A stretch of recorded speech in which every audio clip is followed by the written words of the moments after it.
আসসালামু আলাইকুম ওয়া রাহমাতুল্লাহি ওয়া বারাকাতুহু নাহমাদুহু ওয়া নুসাল্লি আলা রাসূলিহিল কারীম আম্মা বা'দু ফাআউযু বিল্লাহি মিনাশ শাইতানির রাজীম বিসমিল্লাহির রহমানির রহিম।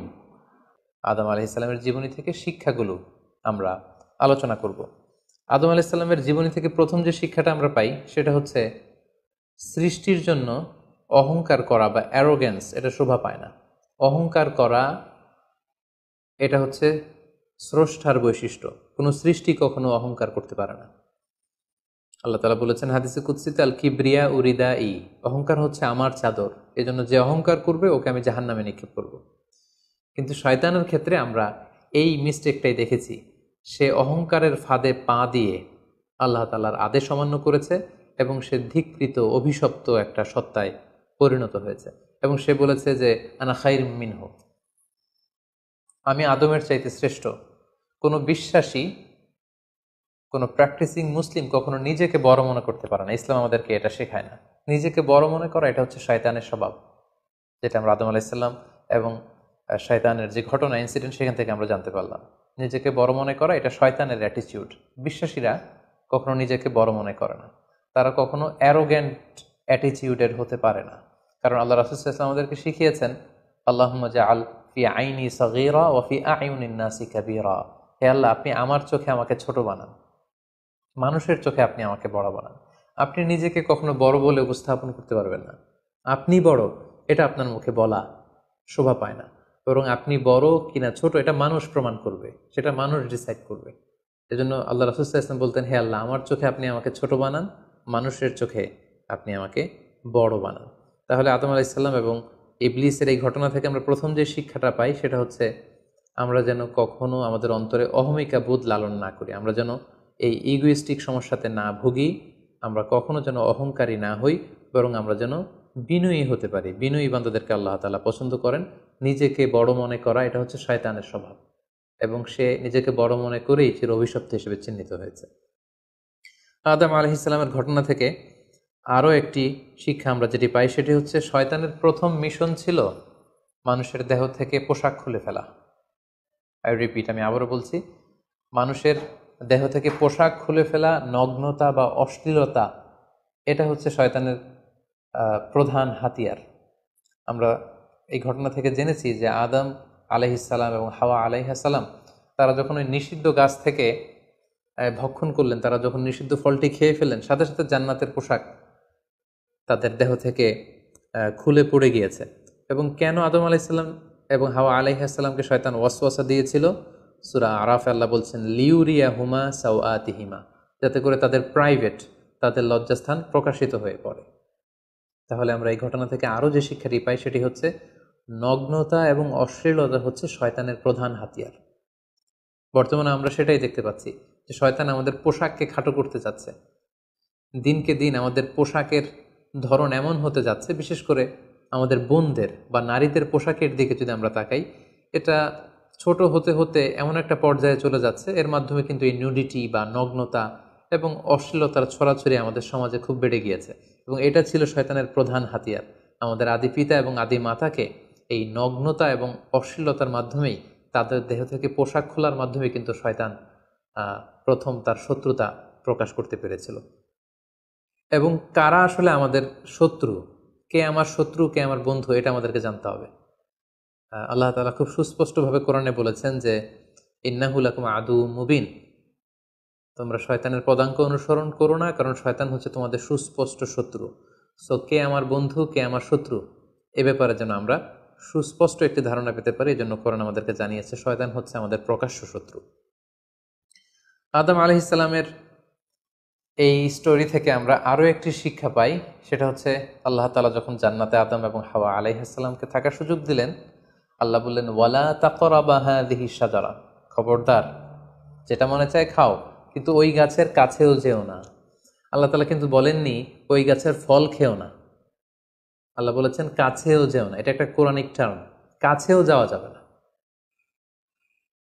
ফল খাওয়া তো দূর কি বাত, ওই গাছের ফল খাওয়া তো অনেক পরের কথা, আগে কাছে গেলেই না ফল খাওয়া না খাওয়ার প্রসঙ্গটা আসে। এজন্য আল্লাহ তাআলা সাবধান করে বলে দিয়েছিলেন কাছেও যেও না। এটা কোরআনের একটা টার্ম। অশ্লীলতার ব্যাপারে যখন আল্লাহ আমাদেরকে সাবধান করেছেন, আল্লাহ বলেছেন ওয়ালা তাকরাবুজ জিনা, অশ্লীলতার কাছেও যেও না। যেখানে আল্লাহ তাআলা আমাদেরকে শিখাচ্ছেন যে কাছেও যেও না, আমরা আমাদের দেশে কাছে আসার গল্পের নাম কিন্তু এখন শুনছি। আমরা মোস্ট রিসেন্টলি কিছু বছর আগে ক্লোজ আপ ওয়ানের কাছে আসার দুর্দান্ত সব গল্প নিয়ে তারা কিছু প্রোগ্রাম করেছিলেন। সেখানে তরুণ তরুণীদেরকে খুব বেশি কাছে আসার জন্য তারা একে অপরের কাছে আসা, লাভ স্টোরিগুলো শেয়ার করা, এগুলো তারা প্রমোট করেছে। কিন্তু তার বিপরীতে কোরআনিক পয়েন্টস অফ ভিউ যদি আমরা দেখি, সেখানে কিন্তু আমরা ভিন্ন কনসেপশন দেখতে পাই। সেখানে কোরআন আমাদেরকে বলেছে যে কাছেও যাওয়া যাবে না, তোমরা কাছেও যেও না। সো এই বিষয়টি যেন আমরা মনে রাখবার চেষ্টা করি। আদম আলাইহিস সালামের ঘটনা থেকে আরও একটি শিক্ষা আমরা পাই, সেটা হচ্ছে শয়তান সবসময় আমাদেরকে অস্থির বানাতে চেষ্টা করে। মানে আমার আরও লাগবে, আমার আরও চাই, আমার আরও পেতে হবে। যেমন জান্নাতে নিঃসন্দেহে আদম এবং হাওয়া আলাইহিস সালামের জন্য কোনো অভাব ছিল না, সব কিছু সেখানে ছিল। তারপরেও কেন তাদেরকে যেটাকে নিষিদ্ধ করা হয়েছে ওই ফল কেন খাওয়া লাগবে?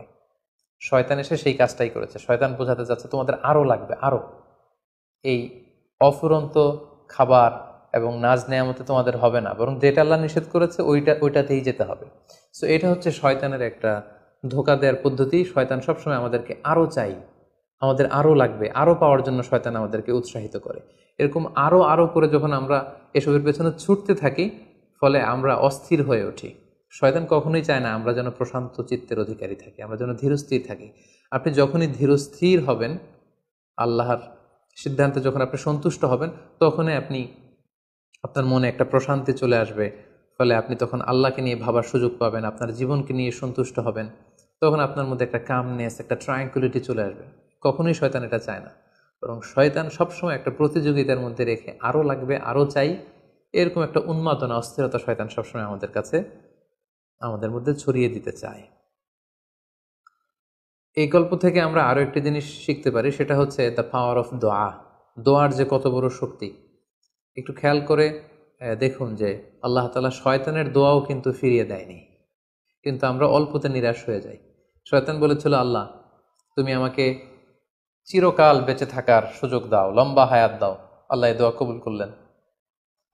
শয়তান বললেন, আল্লাহ আমি ডানে বায়ে সামনে পেছনে সব দিক থেকে যেন আদম এবং হাওয়াকে, মানুষকে কুমন্ত্রণা দিতে পারি, তুমি সুযোগ দাও। আল্লাহ সুযোগ দিলেন, আল্লাহ দোয়া কবুল করলেন। শয়তান বলল, আল্লাহ আমি যেন মানুষের শিরায় উপশিরায় রক্তের প্রবাহের ভেতরে ঢুকে যেন আমি টেম্পটেশন দিতে পারি। আল্লাহ তাআলা এটাও কবুল করলেন। তো যে আল্লাহ তাআলা শয়তানের দোয়া কবুল করে ফেলতে পারেন, সে আল্লাহ তাআলাকে আমাদের দোয়া কবুল করবেন না? অবশ্যই করবেন। তো সেক্ষেত্রে দোয়ার মতো দোয়া করতে হবে। সিনসিয়ার দোয়া ইজ লাইক এ মিজাইল। আপনি যদি সিনসিয়ারলি দোয়া করেন, এটা মিজাইলের মতো। মিজাইল হামলা করলে যেমনি লক্ষ্যবস্তুতে যে ভেদ করে, তেমনি দোয়ার মতো যদি দোয়া করা যায়, চাওয়ার মতো যদি আল্লাহ তাআলার কাছে চাওয়া যায়, সেই দোয়াটাও আল্লাহ তাআলা কবুল করবেন। দোয়া ইটস অ্যান আর্ট, এটা একটা শিল্প। কেমন করে চাইতে হয়, কেমন করে দোয়া করতে হয়, সেটাও জানতে হয়।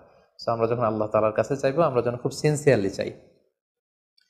5 নম্বর যেই শিক্ষাটি আমরা পাই, সেটা হচ্ছে রিপেন্টেন্স, অনুতপ্ত হওয়া। শয়তানও আল্লাহর আদেশ অমান্য করেছে, আদম আলাইহিস সালামও আদেশ অমান্য করেছে। আল্লাহ বলেছেন সেজদা দাও, শয়তান সেজদা না দিয়ে আদেশ অমান্য করলো। আল্লাহ তাআলা আদমকে বলেছেন এই গাছের কাছে যেও না, আদম আলাইহিস সালাম ভুল করে খেয়ে তিনিও আদেশ অমান্য করলেন। পার্থক্যটা কোথায়? পার্থক্য হচ্ছে শয়তান ভুল করে সে ভুলের উপর অটল থেকে গিয়েছিল, অহংকার করেছিল। কিন্তু আদম আলাইহিস সালাম ভুল করে তিনি অনুতপ্ত হয়েছিলেন। শয়তান ভুল করে ভুলের উপর স্থির থাকে, আর আল্লাহর প্রিয় বান্দারা ভুল করে তারা আল্লাহ তাআলার কাছে ক্ষমা চায়। আমরা মানুষ হিসেবে আমাদের ভুল হতেই পারে, এটা খুবই স্বাভাবিক। কুল্লুকুম খাত্তা, তোমরা সবাই পাপী। ও খৈরুল খাত্তাইনা তাওয়াবুন, এই পাপীদের মধ্যে সবচেয়ে শ্রেষ্ঠ পাপী হচ্ছে যে পাপী পাপ করার পরই আল্লাহ তাআলার কাছে তওবা করে, অনুতপ্ত হয়। অনুতপ্ত বান্দার চোখের পানির যে কত পাওয়ার, জাহান্নামের আগুন কোনো কিছু দিয়ে নেভানো সম্ভব না, কিন্তু অনুতপ্ত বান্দার চোখের পানি দিয়ে জাহান্নামের আগুন নিভে যায়। একজন বান্দা যখন ভুল করে, পাপ করে, ভুল বুঝতে পেরে অনুতপ্ত হয়ে চোখের পানি ছাড়ে, তার চোখের পানি চোখ বেয়ে, তার নাকের ডগা বেয়ে মাটিতে পড়ার আগেই আল্লাহ অনুতপ্ত বান্দার সব গুনাহ মাফ করে দেন। তাই আমরা যেন আল্লাহ তাআলার কাছে অনুতপ্ত হতে পারি। শয়তান আল্লাহকে সেদিন চ্যালেঞ্জ দিয়ে বলেছিল, আল্লাহ আমি দেখে নেব কি করে তুমি তোমার বান্দাদেরকে জান্নাতে ঢুকাও। আল্লাহ তাআলা বললেন, চ্যালেঞ্জ অ্যাকসেপ্টেড, তোমার চ্যালেঞ্জকে আমিও গ্রহণ করলাম। তুমি আজীবন আমার বান্দাদেরকে ধোঁকা দিবে, কিন্তু আমার বান্দা যখন অনুতপ্ত হয়ে চোখের পানি ছেড়ে ক্ষমা চাইবে, আমি জীবনের সব গুনাহ মাফ করে দেব। সো অনুতপ্ত হয়ে আল্লাহর কাছে চাওয়ার এই সুযোগকে যেন আমরা নষ্ট না করি। আমরা যেন ভুল করলে আল্লাহ তাআলার কাছে ক্ষমা চাই, আমরা যেন তাওবা করে ফিরে আসি। 6 নম্বর যে শিক্ষাটি আমরা আদম আলাইহিস সালামের গল্প থেকে পাই, সেটা হচ্ছে our life is full of struggle. আমাদের জীবনটা হচ্ছে খুবই স্ট্রাগল করে এই জীবনটাকে লিড করতে হয়। এখানে অনেক ইফোর্ট দিতে হয়। দুনিয়াকে বলা হয় দারুল আসবাব, পরিশ্রম করে লড়াই করে নিজের অবস্থানকে এখানে জানান দিতে হয়। প্রতিকূল পরিবেশে কিভাবে আপনি টিকে থাকবেন, দুর্যোগ মোকাবেলা করে কিভাবে আপনি টিকে থাকবেন, সেটার শিক্ষা কিন্তু এই পৃথিবীতে আছে। যেমন আদম আলাইহিসসালাম, হাওয়া আলাইহিসসালাম যখন পৃথিবীতে এসেছেন, তাদের জন্য সব কিছু যে একেবারে প্রিপেয়ার্ড ছিল, ব্যাপারটি এমন নয়।